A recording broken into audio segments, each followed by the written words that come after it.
Hello, YouTube and Facebook or Instagram, whoever's watching or listening.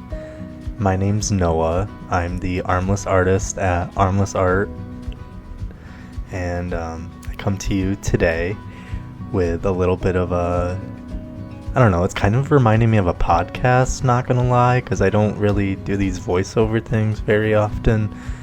But I decided to try something new, and I'm coming to you today with a voiceover, with a little bit of a sketch and process video of Birdy Beach Day, the most recent chicken drawing that I've added to my repertoire of creations.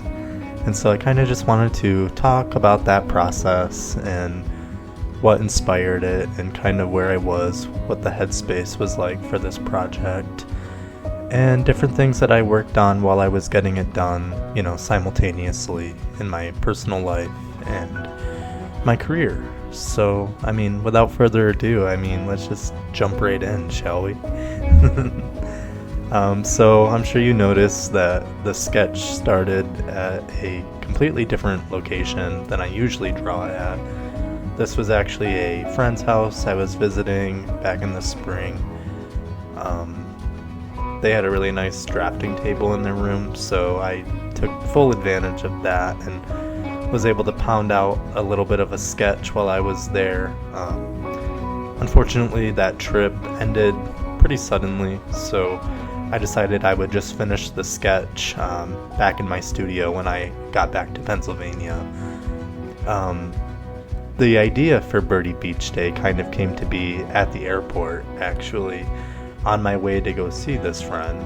And, I don't have arms, clearly.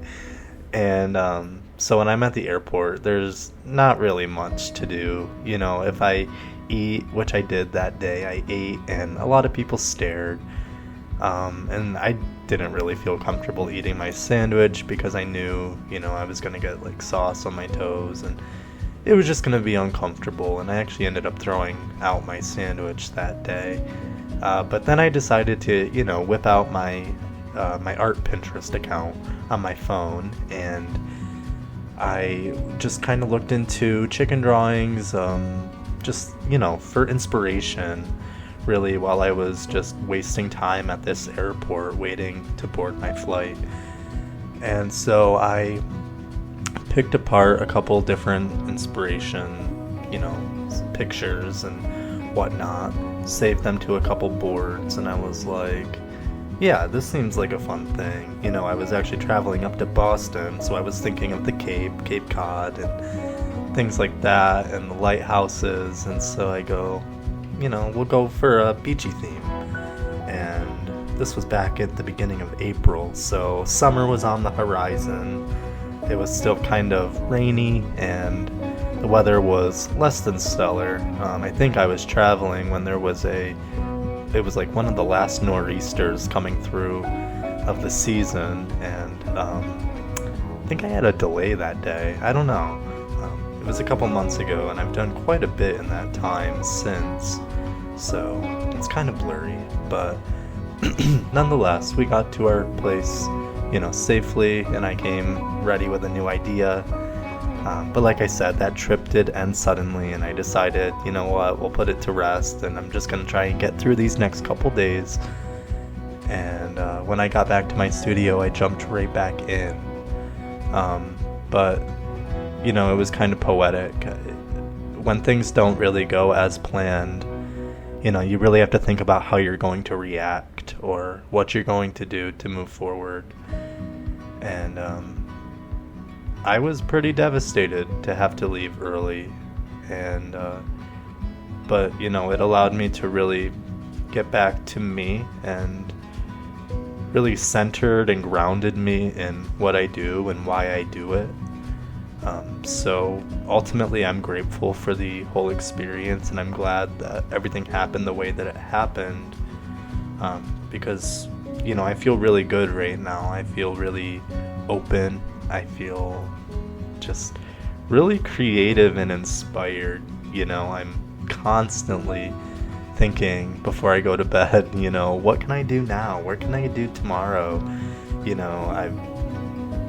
I just, my whole thing is that we are really unstoppable, and we are sometimes the only ones getting in our way. And sometimes it takes something wild happening, or a trip ending suddenly, or in this case, when I arrived back home, I made it just in time for the total eclipse up in Buffalo, New York.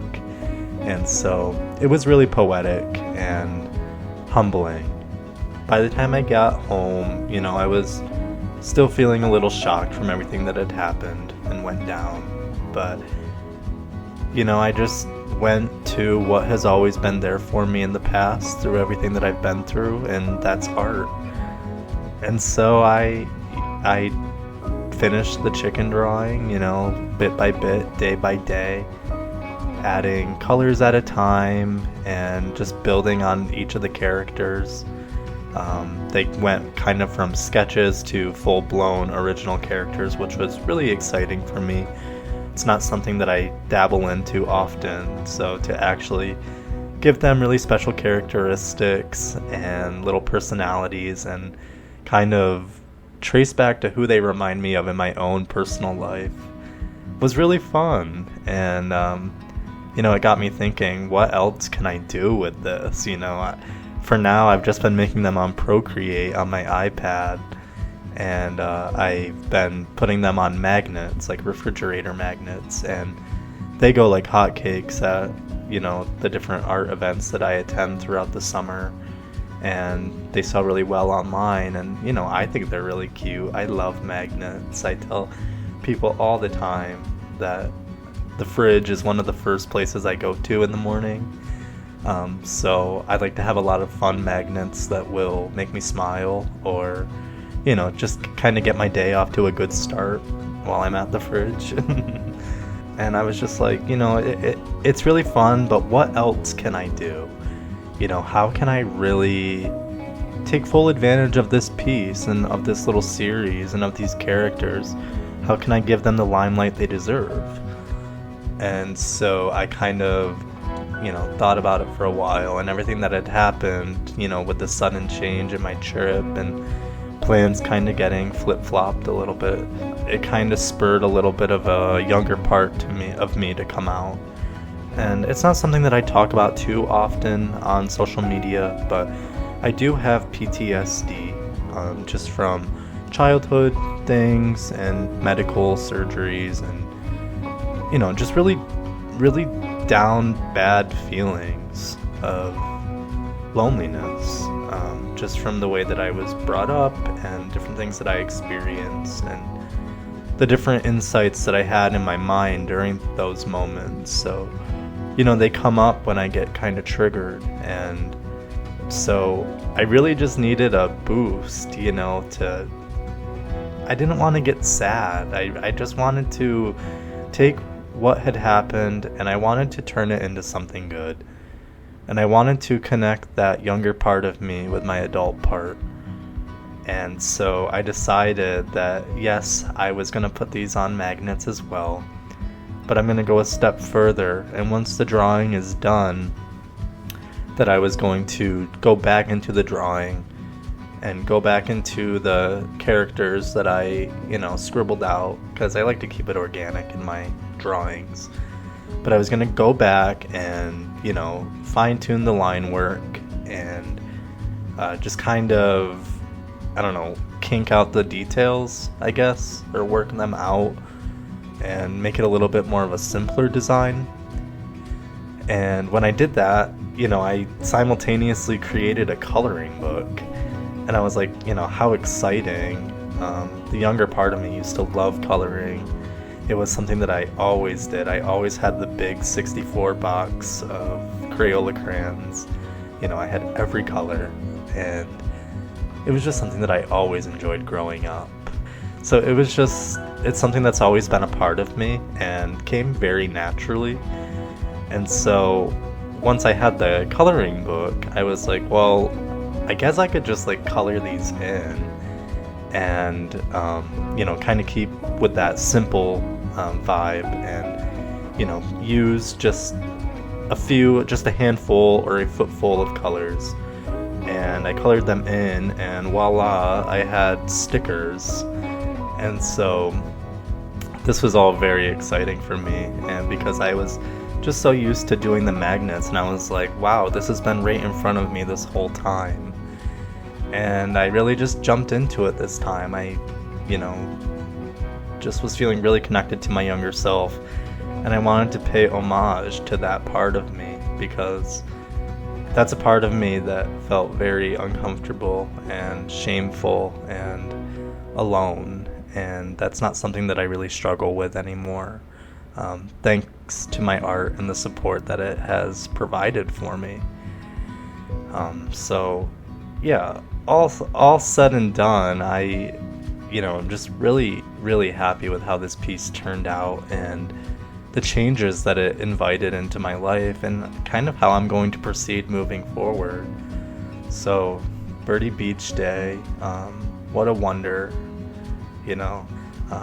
maybe this wasn't on my bingo card that I would be kind of going into the illustrated side of art, but it's been a lot of fun for me, and I really just want to hone in on what makes me happy, and I've noticed that what in turn, what makes me happy tends to make other people happy too.